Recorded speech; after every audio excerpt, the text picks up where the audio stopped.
Buongiorno a tutti, bentornati al Bamba della settimana, l'antipremio che assegna per Radio Libertà il direttore Vittorio Feltri, che dovrebbe già essere in collegamento. Ci sei, direttore?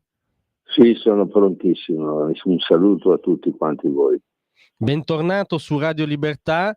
Io introduco solo dicendo che oggi diamo il Bamba a, diciamo, un prezzemolino della politica italiana, no? C'era nella prima, Sì, nella seconda, nella terza, ci sarà nella quarta e nella quinta Repubblica. Un'eterna presenza del nostro dibattito, e ti lascio subito la parola. sì, a dire la verità, questa settimana dovremmo assegnare due premi Bamba. Giusto. Uno a Giuliano Amato, che sappiamo quello che ha combinato, e cioè ha sostenuto la sindaca di Merano, che non vuole indossare il tricolore mentre fa il sindaco, il che è veramente una vergogna.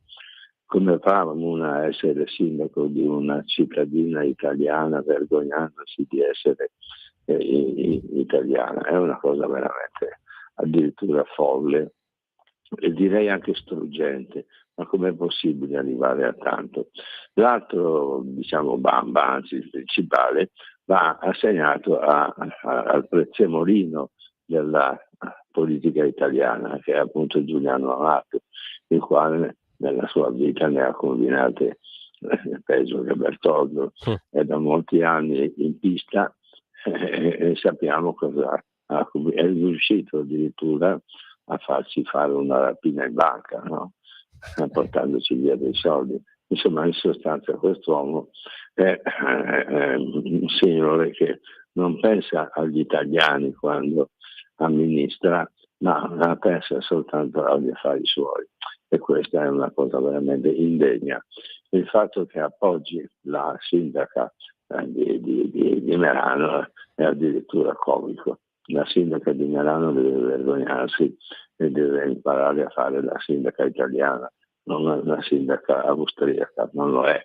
Questo è un dato di fatto, e quindi insomma siamo di fronte a un caso veramente raro che merita l'assegnazione di un Bamba duplice appunto alla sindaca di Merano, che meriterebbe anche uno schiaffo oltre al Bamba, e l'altra lo diamo a Amato, che quando si tratta di battersi per una causa ingiusta diventa irresistibile.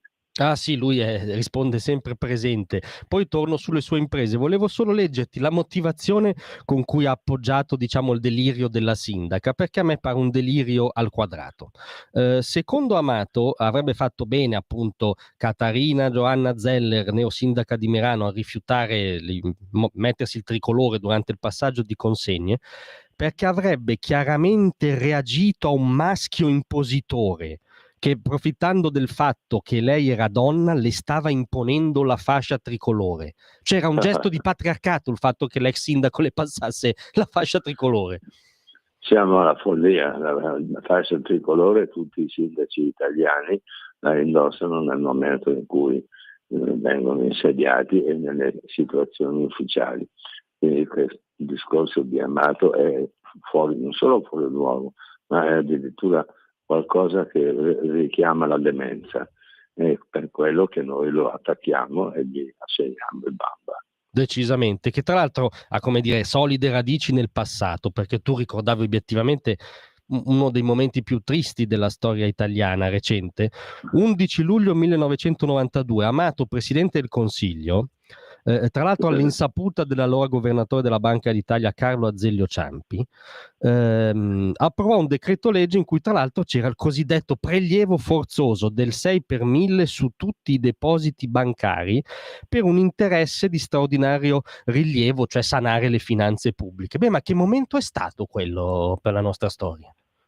È un momento che sarebbe stato comico se non avesse influito sulle tasche degli italiani, perché come si può emanare un editto per alleggerire le tasche dei cittadini? È una cosa veramente vergognosa, e purtroppo la sua iniziativa è andata a segno.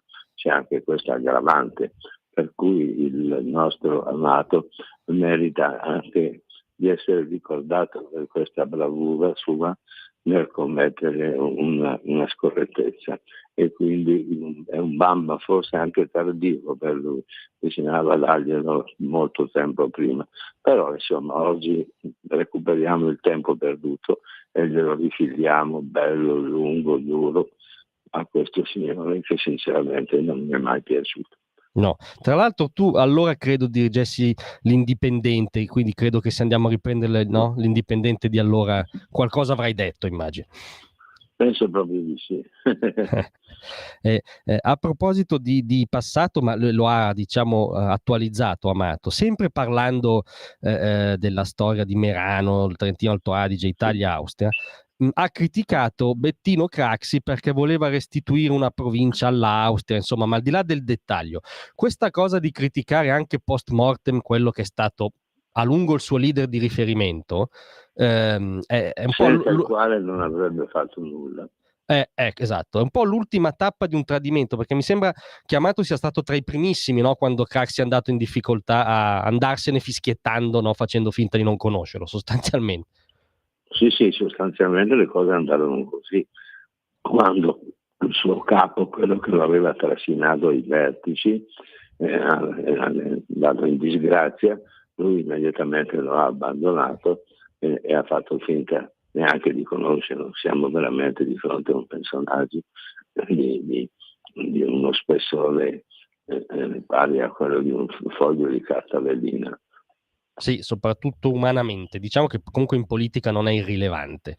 Infatti. Invece è alto lo spessore, devo dire, del suo curriculum, perché poi nei tempi più recenti Amato ha collezionato, diciamo, una serie, no, di incarichi apicali presso istituzioni prestigiose, nel deep state si potrebbe dire, perché mi sono segnato solo, è stato presidente della Treccani, presidente del Comitato per il 150° anniversario della Repubblica Italiana, presidente della Corte Costituzionale, recentemente anche presidente di un comitato algoritmi per la trasformazione digitale, di cui non credo Amato sia un intenditore sopraffino. Da dove nasce questa capacità di accumulare incarichi? Esistono degli individui che hanno questa abilità, cioè appena trovano un angolo scoperto immediatamente ci si piazzano e da lì non si muovono più, fin tanto che non trovano un angolo migliore. Quindi c'è una categoria di persone e di queste persone il nostro Amato è il campione, è il maestro, è quello che insegna a tutti l'arte dell'opportunismo. Sì, anche perché, come dire, appunto il passato su Craxi fu molto indicativo. Poi Amato andò a braccetto con gli ex comunisti, che erano un po' i carnefici di Craxi, no? Sostanzialmente. Caspita, lo sanno tutti meno Amato. Amato se ne frega, va dove gli conviene e questa cosa è veramente disgustosa. Esatto. Senti, invece, in conclusione, alla sindaca di Merano cosa possiamo dire? Cioè, se è così a disagio col tricolore, non so, potrebbe ricavarne delle conclusioni, no?